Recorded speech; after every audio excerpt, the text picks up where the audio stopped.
programme matinal La Connexion. En ce temps de confusion et de panique générale, vous avez besoin de vous connecter au trône de Dieu et de maintenir la communion avec le Seigneur. Cette émission, c'est un temps de connexion divine.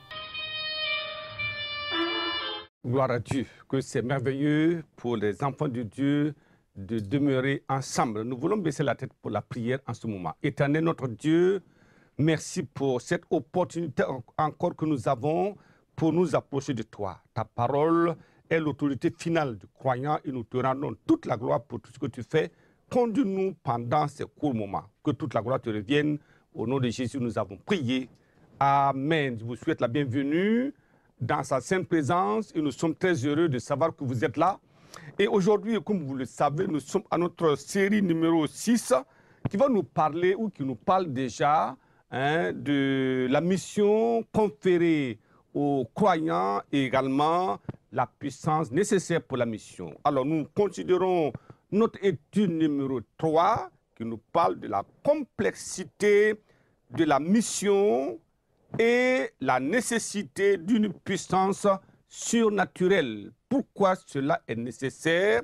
Regardons Éphésiens chapitre 6, le verset 10 et 11. Il nous dit là-bas au reste, « Fortifiez-vous dans le Seigneur par sa force toute puissante, revêtez-vous de toutes les armes du Dieu afin de pouvoir tenir ferme contre les ruses du diable. » Alors, vous voyez, c'est tellement important.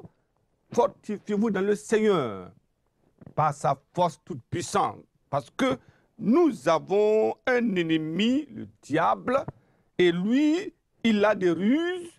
Il nous faut la puissance de Dieu pour aller de l'avant dans 2 Corinthiens, chapitre 10. Nous lisons le verset 4, 2 Corinthiens, chapitre 10, le verset 4 et 5 qui dit ceci. Car les armes avec lesquelles nous combattons ne sont pas charnelles, mais elles sont puissantes par la vertu de Dieu pour renverser des forteresses. Nous renversons les raisonnements et toute hauteur qui se lève contre la connaissance de Dieu et nous amenons toute pensée captive à l'obéissance de Christ. Vous voyez, nous sommes engagés dans un combat et le constat est que l'ennemi est redoutable, invisible, et ces armes ne sont pas des armes conventionnelles. Vous voyez ça? C'est pourquoi l'apôtre Paul, le grand conquérant, déclara que le combat que nous menons, ce n'est pas avec des armes charnelles, mais avec des armes puissantes de Dieu. Voilà pourquoi nous allons considérer alors la complexité de cette bataille en 3 parties. Premièrement, nous verrons la condition des pécheurs sous la témérité des esprits dominateurs. Et nous verrons, deuxièmement, la complaisance et ses conséquences de la mission sans la puissance. Il y a des conséquences terribles.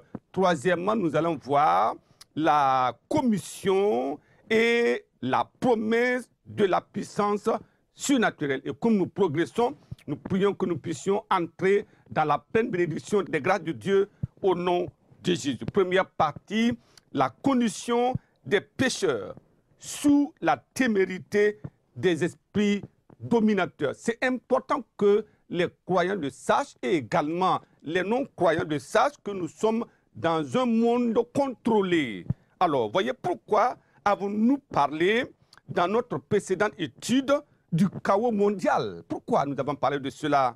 C'est parce que le monde est sous la gouvernance des puissances diaboliques invisibles mais téméraires. C'est important. Leurs actions sont ciblées et leur puissance d'aveuglement est insoupçonnable. Vous voyez, on ne peut pas imaginer comment ils ont mis des stratégies pour aveugler, conduire les gens directement dans le tombeau, directement dans le feu de l'enfer, sans que ces personnes ne sachent qu'elles sont dirigées et contrôlées. C'est important. Comment nous le savons? Regardons à la parole de Dieu dans 1 Jean chapitre 5, le verset 19 qui dit ceci. Nous savons que nous sommes de Dieu et que le monde entier est sous la puissance du malin. Vous voyez, ça c'est la déclaration formelle de la parole de Dieu qui connaît tout, qui sait qu'est-ce qui est organisé contre les croyants et les non-croyants. Donc le monde est dominé sous le contrôle absolu des puissants des ténèbres. Romains chapitre 5, le verset 8, il dit ceci, soyez sobres, veillez. Votre adversaire, qui est l'adversaire? Le diable rôde comme un lion rugissant, cherchant qui il dévorera. Ce n'est pas avec qui s'amuser, mais qui il va dévorer. Dans Éphésiens que nous avons lu tout à l'heure, regardons le verset 12 qui nous dit ceci.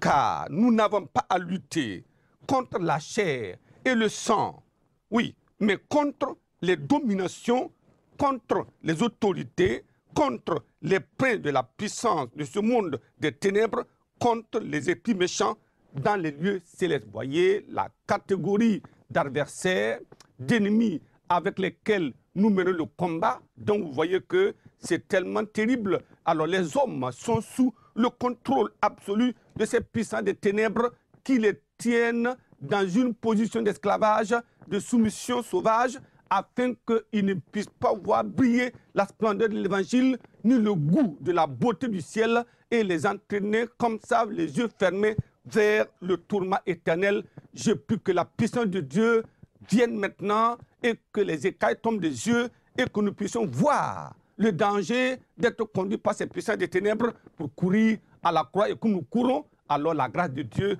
nous sera donnée au nom de Jésus. Apocalypse chapitre 2, verset 10 qui dit ceci, ne crains pas de ce que tu vas souffrir. Voici, le diable jettera quelques-uns de vous. Voyez, les croyants sont avertis. Ce n'est pas parce que vous êtes croyants que c'est fini. Il dit non. Ne crains point. Parce que quoi? Il dit, le diable jettera quelques-uns de vous afin que vous soyez éprouvés. Vous aurez de la tribulation. Ce sont ces puissances-là. De 10 jours, sois fidèle jusqu'à la mort et je te donnerai, oui, la couronne de la vie. Encore, Apocalypse, chapitre 2, verset 13, dit ceci, je sais où tu demeures. Vous voyez, le Seigneur était au ciel. Il dit, je sais où tu demeures. Je sais que là est le trône de Satan. Tu retiens mon nom et tu n'as pas renié ma foi, même au temps d'Antipas, mon témoin fidèle, qui a été mis à mort chez vous, là où Satan a sa demeure. Vous voyez, la parole de Dieu est claire. Ça, c'est de la bouche du Seigneur lui-même. Il a envoyé son ange déclarer sa parole alors aux églises d'Asie mineure pour qu'ils comprennent. Il y a un combat, il y a un combattant, il y a un dominateur, il y a des puissances. Nous devons faire attention. Nous devons être informés non seulement de l'existence du monde des ténèbres, mais aussi de leurs œuvres de destruction. Alors, passons à notre deuxième point. Alors, la complaisance et ses conséquences de la mission sans la puissance. Déjà, peut dire, mais non, mais pas besoin de puissance. J'ai la connaissance, je vais aller, attention, il y a un danger. Alors, Jean chapitre 15, le verset 5 nous dit, Jésus dit, je suis le sceptre, vous êtes des sarments. Celui qui demeure à moi et en qui je demeure porte beaucoup de fruits, car sans moi, vous ne pouvez rien faire. Sans moi, c'est très clair, sans moi, vous ne pouvez rien faire. Alors, le Seigneur Jésus avertit que sans moi, vous ne pouvez rien faire. Sans lui, ce n'est pas possible. Et les croyants et les pécheurs doivent prendre garde à cet avertissement du Seigneur au sérieux. C'est tellement sûr qu'il y a des choses importantes à considérer.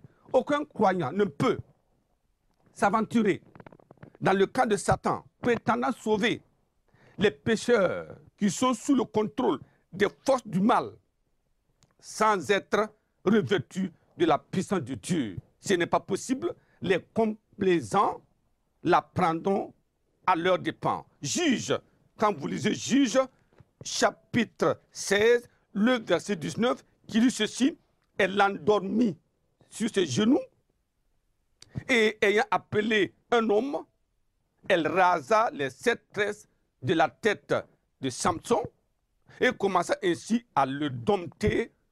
Il perdit sa force. Voilà un homme. Oui, une histoire de complaisance, mais effrayante, d'un homme hors pair, capable de détruire alors 1 millier de soldats armés jusqu'aux dents. Oui, avec seulement une mâchoire d'un âne.